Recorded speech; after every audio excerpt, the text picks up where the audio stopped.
Hello, everyone. My name is Nick Infernus, and welcome back to another comic book review. So, it's been, like 13 episodes since we've looked at something from DC? It's been almost nothing but Marvel for a little over 10 episodes. Let's break that little streak. Shazam! Fury of the Gods. Now, this movie, it has had an unfortunate opening. From what I'm hearing, it's bombing pretty bad in theaters, worse than Morbius, which is saying something because this movie is nowhere near as poor as Morbius. I don't think this is as good as the first Shazam, but I still think it's a really good movie. So, what is it that I like about this movie? Well, for one, I love how it just feels like a natural continuation.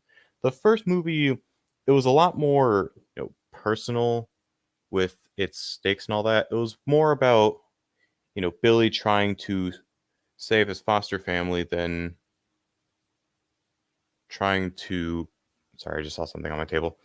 Trying to save the world or something. It was more stopping a villain, keeping his family safe, and then fighting that villain alongside his family. Here,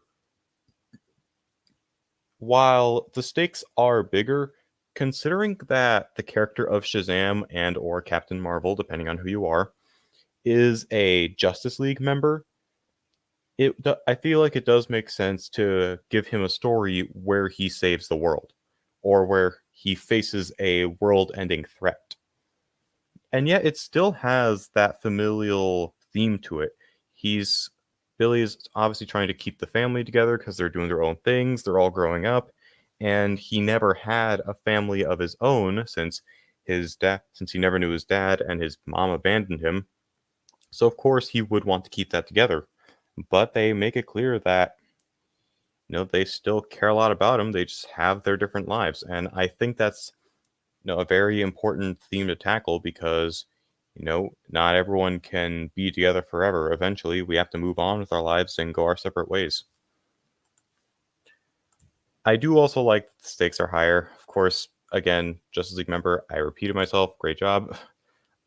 But I do like the villains here a lot more than Dr. Savannah. Dr. Savannah was a good villain, but he was kind of held back by oftentimes not really going by his own motives. It kind of felt like a lot of time he was being basically pulled along by the sins, if you know what I mean. Here with the Daughters of Atlas, they're self-motivated, where they felt wronged by humanity and they want to take back, the seed to the tree of life. However, what I really like about them is that there's some conflicting goals in there.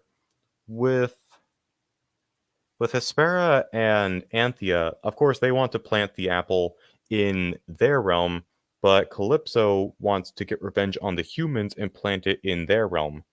Which, honestly, I like that there's the one sister who has a completely different motivation and basically takes over the entire villain plot of the movie. And the performances from all three of them are great. Not to mention that Anthea has really nice romantic chemistry with Freddy. I mean, I don't know why they choose Freddy of all people to give a girlfriend, but honestly, their chemistry is good enough to where I can't really complain. And segueing into the stuff I didn't really like, I will say there is one aspect that's kind of a mixed bag, and that's the mid-credit scenes. Now, normally I would give a spoiler warning, but considering the numbers that this thing is pulling in at the box office, I don't really find that to be all that necessary. When it comes to the post-credit scenes, both of them were meant to set up Shazam's future in the DCEU. The thing is, we kind of now know that that's not continuing, so I can see how it would turn people off, but at the same time, for me, it's kind of like them giving us a glimpse of what could have been had the WB not been a complete and total mess, because really that's the main reason why the DCEU is getting rebooted into the DCU. It's not really, something that it's kind of like a decision that they felt they had to make because the studio is just a mess. Segueing into the stuff I didn't like, it's all pretty minor stuff. because while I do consider this an enjoyable movie, it does have some minor flaws that I do feel like diminishes the overall viewing experience.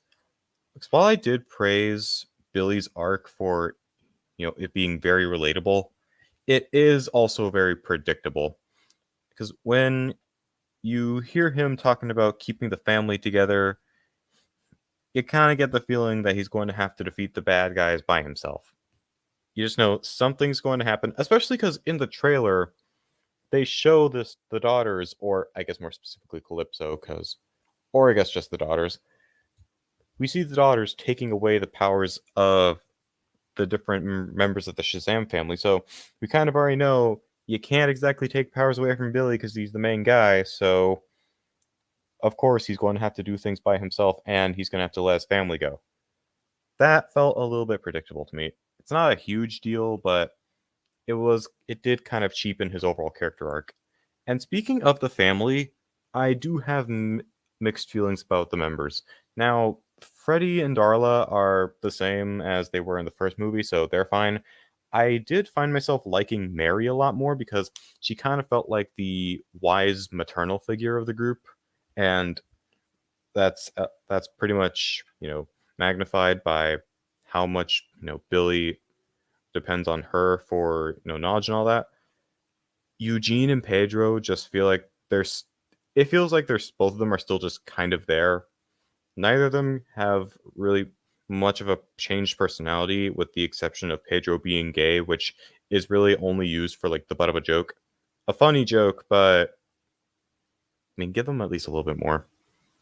If I had to say what my biggest flaw of this movie is, it's actually the way things play out in the ending. Now, again, if you don't want to be spoiled, I don't even know if there's even much of a point to that because they spoiled a major cameo in the TV spots. But this is a bit of a spoiler, so, click off to the rating if you don't want spoilers or anything. The way the ending plays out, it's one thing that they brought in Gal Gadot's Wonder Woman to revive Billy after he died during the final battle.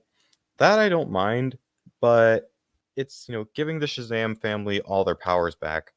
That just feels like, was there even like, I don't really know how to put it, but it's like they took the powers away only to give them back at the end.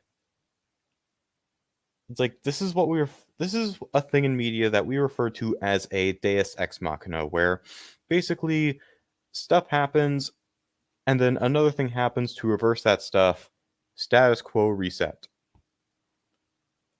That is basically all it is. It's almost like there was no battle and no one got their powers taken away. So that was a really frustrating thing to have happen. But all that aside, I still thought this was a really good entry in the DCEU. Not as good as the first Shazam, but still a good enough movie. 3.5 out of 5 seems pretty fair to me. If you are burned out on comic book movies, I don't think this is the one that will do you any favors. But if you're up for a good time, I'd say definitely give it a watch. At least if it's still in theaters. For all I know, they probably pulled it. But anyways, guys, that's going to be it for my review of Shazam! Fury of the Gods. If you enjoyed, you know what to do. I'm not going to bore you with all the generic stuff. I'll see you guys in the next video. Take care. Godspeed.